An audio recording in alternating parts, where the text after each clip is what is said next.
모든 근심 걱정에서 벗어나는 방법. 본 영상은 법률스님의 증문즉서를 각색하였습니다. 저희 부부는 나이가 60대인데 40대에는 열정으로 할 일 해가면서 자녀 교육, 가족관계, 노후 대비까지 챙기면서 그럭저럭 살아왔습니다. 그런데 60대가 되면서 경제적 불황을 맞았습니다.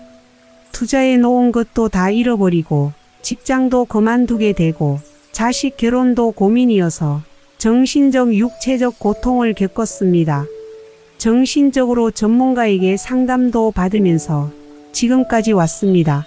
하지만 상황이 좋았던 과거와 현재를 비교하면서 자꾸 좋지 않은 생각이 떠오릅니다. 또 결혼 정년기를 놓친 나이든 딸도 걱정입니다. 이런 온갖 걱정에서 벗어나는 방법이 있을지 여쭙니다. 법률스님 답변입니다.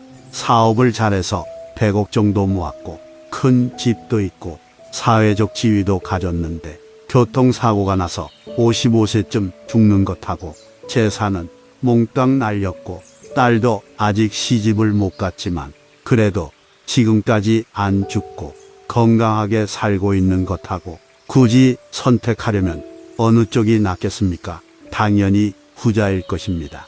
본인의 수명이 55세인데 재산을 날려가며 수명을 산 거라고 생각해 보세요. 어려웠던 시절이 재앙이 아니라 풍파를 겪은 대신 수명이 늘어난 것이 부처님의 값이었다는 것을 알아야 합니다. 그래서 매일매일 이렇게 기도해야 합니다.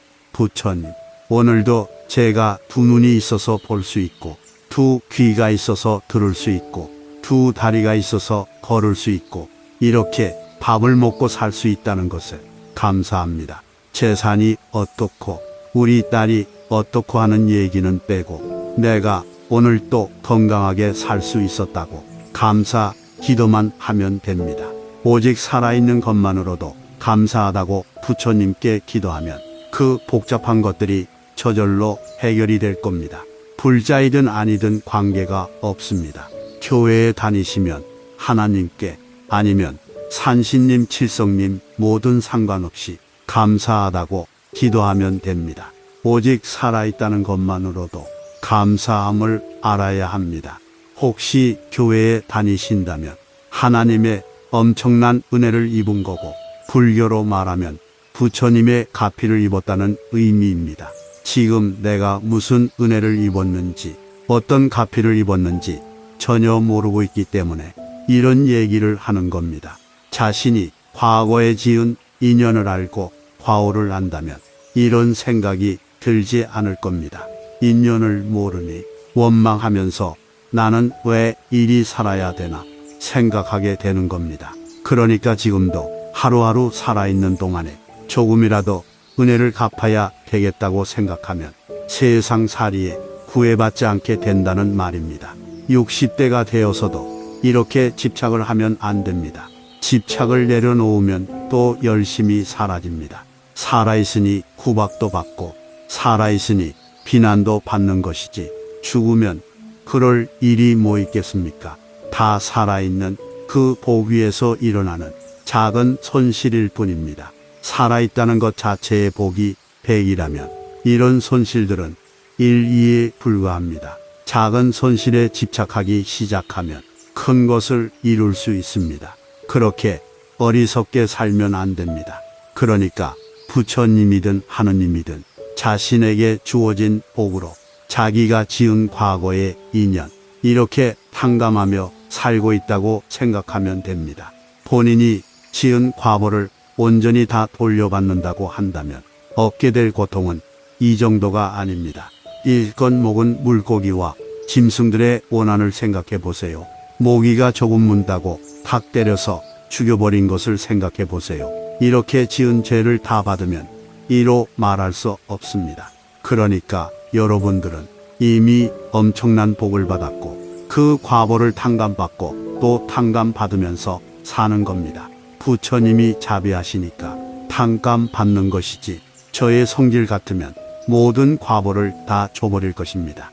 그래서 저는 부처님을 존경하는 겁니다. 예수님도 마찬가지로 존경합니다.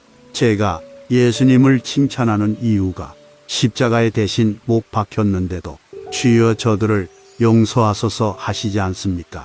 그 이유는 그들이 엄청난 죄를 지었는데도 자기가 지은 죄를 모르기 때문이었습니다. 죄의 원인이 무지라는 것입니다. 이것은 불교하고 똑같은 겁니다. 우리의 모든 죄의 원인은 무지가 근본입니다. 그래서 과거의 인연에서 자신이 지은 과보를 바로 알게 되면 누구나 다 이런 고통에서 벗어날 수가 있다는 겁니다. 삶의 속박에서 벗어나는 방법. 누가 저한테 와서 강의를 요청합니다. 제가 도움이 되니까 해달라는 것일 겁니다. 그런데 이렇게 해달라 저렇게 해달라 요청하면 귀찮아서 못하겠다는 생각이 듭니다. 차라리 남에게 도움을 줄 수 있는 저의 재능이 싹 없어져 버리면 좋겠다는 생각까지 듭니다. 그런데 이렇게 되면 도와달라는 사람이 있겠습니까? 옆에서 도와달라는 사람이 있을 때가 복입니다. 옛날에 어느 시골에 한 부인이 있었는데 남편이 중풍으로 누워 있었습니다. 남편이 누워 있으니까 부인이 직장 다니면서 돈도 벌어야 하고 애도 키우면서 살림도 해야 하는 상황인 겁니다. 게다가 남편은 부인이 일하고 늦게 들어오면 신경질 내고 짜증 냈다고 합니다. 고생은 부인이 다 하는데 남편은 가만히 누워 있으면서 오히려 행패를 부리니 얼마나 우울하고 분하겠습니까? 그래서 집을 나가 버리려고 고민하길래 제가 물어봤습니다. 당신이 손발도 못 써서 꼼짝 못하고 누워 있어서 오줌을 마려워도 속옷에 그냥 싸야 하고 똥이 마려워도 그냥 싸고 자기가 치우지도 못해 뭉개고 있을 수밖에 없다고 해봅시다. 그런데 남이 당신을 간호해 준다고 이렇게 간호받고 사니 좋구나라는 생각이 들겠습니까? 당신이 건강해서 누워있는 사람을 간호해 줄 수 있는 것과 비교하면 어떤 게 좋겠습니까? 그러니까 간호해 주는 게 좋다고 합니다. 간호를 해주는 사람이 유리하고 간호받는 사람이 불리한 겁니다. 그러니 남편이 짜증내는 것이 당연한 것입니다. 남편 입장에서는 통을 치워 달라고 해야 하는데 부인이 6시에 옹이로 해놓고 8시에 왔다면 기다리는 동안 어떤 마음이었을지 생각해 보세요. 부인이 남편을 팽개치고 도망가 버리면 나중에 남편이 죽고 난 뒤에 어떻겠습니까? 나중에 그 소식 들으면 속이 시원하겠습니까? 아니면 후회되겠습니까? 그때 남편 가족들 볼 낯이 있을까요? 아이들은 부인을 어떻게 볼까요? 잠시 위기를 피해 가지만 새로운 재앙을 만드는 것입니다. 제 얘기를 들은 부인은 생각을 싹 바꿔서 남편이 짜증을 내고 뭘 하더라도 다 받아주면서 여보 이렇게 내가 늦어서 미안합니다 했답니다. 그러다가 남편이 몇 년 후 죽어서 제가 장례식에 갔다가 그 부인을 보니 오 해탈했구나 하는 생각이 들었습니다. 자기의 할 일을 다 했기 때문에 아주 자유로워 보였기 때문입니다. 가족들 아이들 앞에 떳떳하고 앞으로 재혼을 해도 떳떳할 겁니다. 반대할 사람 하나 없이 그 고생을 했는데 이제 좀 행복하게 살아야지 이렇게 생각할 것입니다. 이게 자기 자신을 해방시키는 방법입니다. 우리는 누에가 제 입에서 나온 실로 고치를 만들고 그 속에 갇히듯이 자기 자신을 속박하고 있습니다. 자기에게 주어진 그 삶에서 벗어나서 자유로울 수 있습니다. 자기 욕심 그 까르마에 사로잡혀서 욕구대로 하려다가 화를 계속 자처하는 어리석은 삶을 살지 마세요. 자신의 삶을 긍정적으로 여겨야 합니다. 살아있는 것만 해도 대단하지 않습니까? 행복하지 않을 이유가 없습니다. 요즘 여기저기서 다 어렵다고 합니다. 부동산 가격은 떨어지고 재산 가치는 떨어지는데 월급은 안 늘어납니다. 장사는 안 돼서 수입은 줄어들었는데 물가는 오른다고 난리입니다. 자식 결혼시키고 노후 자금도 마련해야 해서 돈은 많이 필요한데 재산은 늘어날 생각을 안 합니다. 그래도 걱정할 것 없습니다. GDP 2만 불 시대에 갔다가 1만 불 시대가 오면 난리 난다고 하지만 옛날엔 힘들어도 다 웃으면서 살았습니다. 암이 있는데도 모를 때는 행복하게 살 수 있습니다. 그런 것이 우리의 행복을 앗아갈 수 없습니다. 직장을 그만둬도 수입이 줄어도 싱글벙글 웃으면서 살 수 있습니다. 직장 그만두니 당분간 봉사할 수 있어 좋다고 생각하십시오. 직장 다닌다고 못 도와줬던 집안일 하면서 마누라한테 진 빚을 갚는다고 생각하십시오. 이런 기회를 잘 살리는 쪽으로 하면 사람들이 다 부러워할 겁니다.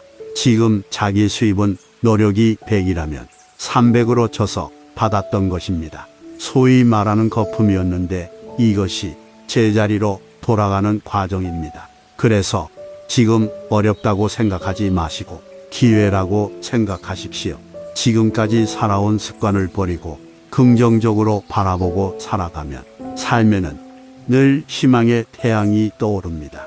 그렇게 살아가면 행복하지 않을 이유가 전혀 없습니다. 지금부터는 반복 구간입니다. 숨을 골라 몸의 긴장을 풀고 눈을 지그시 감아 마음을 편히 하고 들어주세요. 사업을 잘해서 100억 정도 모았고 큰 집도 있고 사회적 지위도 가졌는데 교통사고가 나서 55세쯤 죽는 것하고 재산은 몽땅 날렸고 딸도 아직 시집을 못 갔지만 그래도 지금까지 안 죽고 건강하게 살고 있는 것하고 굳이 선택하려면 어느 쪽이 낫겠습니까? 당연히 후자일 것입니다. 본인의 수명이 55세인데 재산을 날려가며 수명을 산 거라고 생각해 보세요. 어려웠던 시절이 재앙이 아니라 풍파를 겪은 대신 수명이 늘어난 것이 부처님의 값이었다는 것을 알아야 합니다. 그래서 매일매일 이렇게 기도해야 합니다. 부처님, 오늘도 제가 두 눈이 있어서 볼 수 있고 두 귀가 있어서 들을 수 있고 두 다리가 있어서 걸을 수 있고 이렇게 밥을 먹고 살 수 있다는 것에 감사합니다. 재산이 어떻고 우리 딸이 어떻고 하는 얘기는 빼고 내가 오늘 또 건강하게 살 수 있었다고 감사 기도만 하면 됩니다. 오직 살아있는 것만으로도 감사하다고 부처님께 기도하면 그 복잡한 것들이 저절로 해결이 될 겁니다. 불자이든 아니든 관계가 없습니다. 교회에 다니시면 하나님께 아니면 산신님, 칠성님 뭐든 상관없이 감사하다고 기도하면 됩니다.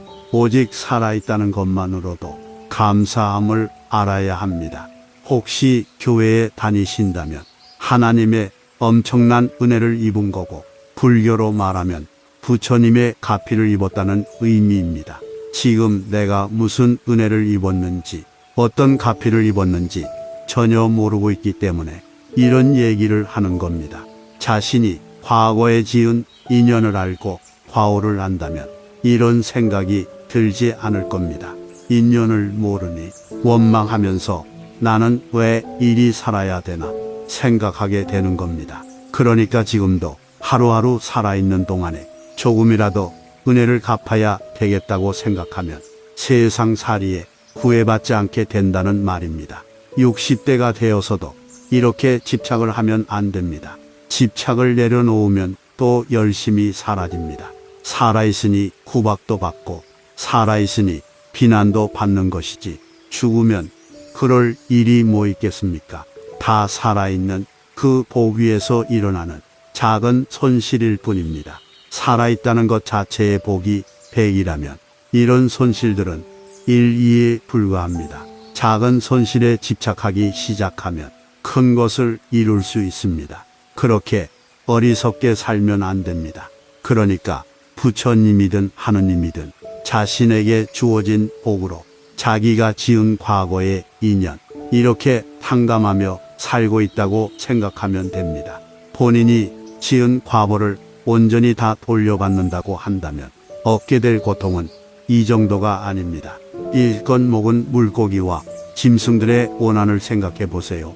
모기가 조금 문다고 닭 때려서 죽여버린 것을 생각해 보세요. 이렇게 지은 죄를 다 받으면 이로 말할 수 없습니다. 그러니까 여러분들은 이미 엄청난 복을 받았고 그 과보를 탕감받고 또 탕감받으면서 사는 겁니다. 부처님이 자비하시니까 탕감받는 것이지 저의 성질 같으면 모든 과보를 다 줘버릴 것입니다. 그래서 저는 부처님을 존경하는 겁니다. 예수님도 마찬가지로 존경합니다. 제가 예수님을 칭찬하는 이유가 십자가에 대신 못 박혔는데도 주여 저들을 용서하소서 하시지 않습니까? 그 이유는 그들이 엄청난 죄를 지었는데도 자기가 지은 죄를 모르기 때문이었습니다. 죄의 원인이 무지라는 것입니다. 이것은 불교하고 똑같은 겁니다. 우리의 모든 죄의 원인은 무지가 근본입니다. 그래서 과거의 인연에서 자신이 지은 과보를 바로 알게 되면 누구나 다 이런 고통에서 벗어날 수가 있다는 겁니다. 삶의 속박에서 벗어나는 방법. 누가 저한테 와서 강의를 요청합니다.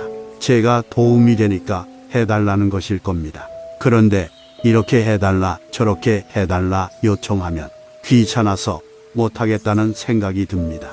차라리 남에게 도움을 줄 수 있는 저의 재능이 싹 없어져 버리면 좋겠다는 생각까지 듭니다. 그런데 이렇게 되면 도와달라는 사람이 있겠습니까? 옆에서 도와달라는 사람이 있을 때가 복입니다. 옛날에 어느 시골에 한 부인이 있었는데 남편이 중풍으로 누워 있었습니다. 남편이 누워 있으니까 부인이 직장 다니면서 돈도 벌어야 하고 애도 키우면서 살림도 해야 하는 상황인 겁니다. 게다가 남편은 부인이 일하고 늦게 들어오면 신경질 내고 짜증 냈다고 합니다. 고생은 부인이 다 하는데 남편은 가만히 누워 있으면서 오히려 행패를 부리니 얼마나 우울하고 분하겠습니까?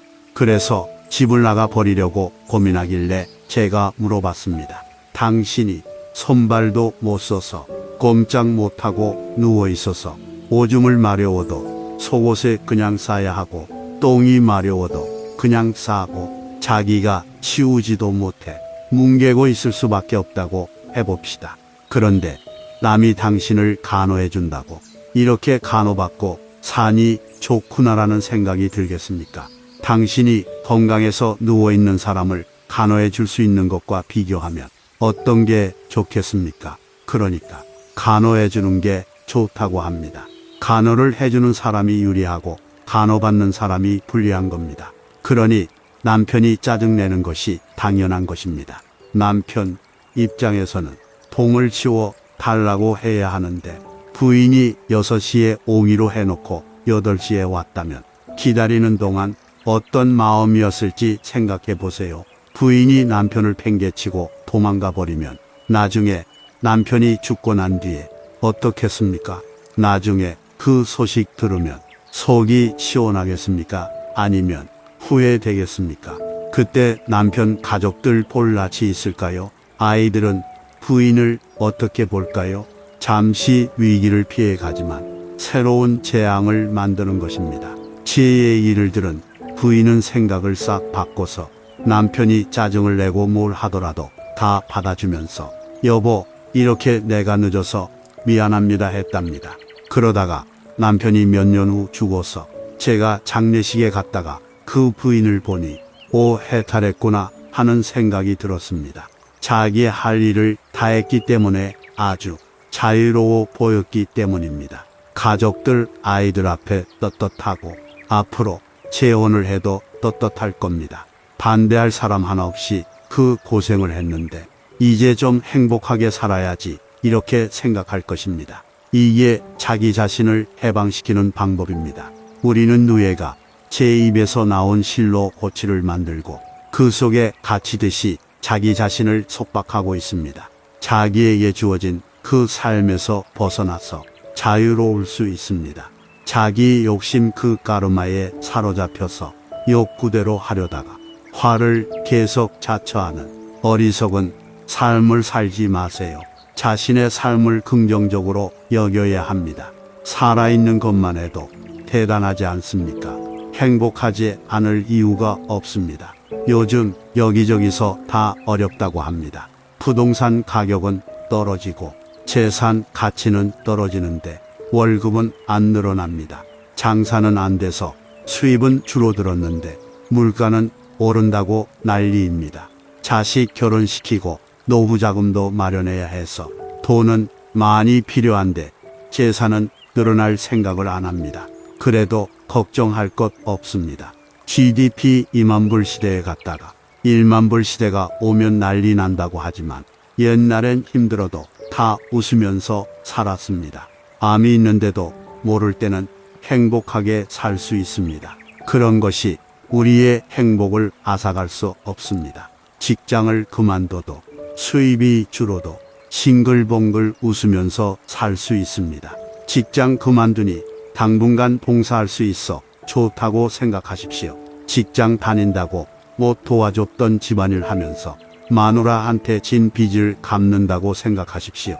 이런 기회를 잘 살리는 쪽으로 하면 사람들이 다 부러워할 겁니다. 지금 자기 수입은 노력이 100이라면 300으로 쳐서 받았던 것입니다. 소위 말하는 거품이었는데 이것이 제자리로 돌아가는 과정입니다. 그래서 지금 어렵다고 생각하지 마시고 기회라고 생각하십시오. 지금까지 살아온 습관을 버리고 긍정적으로 바라보고 살아가면 삶에는 늘 희망의 태양이 떠오릅니다. 그렇게 살아가면 행복하지 않을 이유가 전혀 없습니다.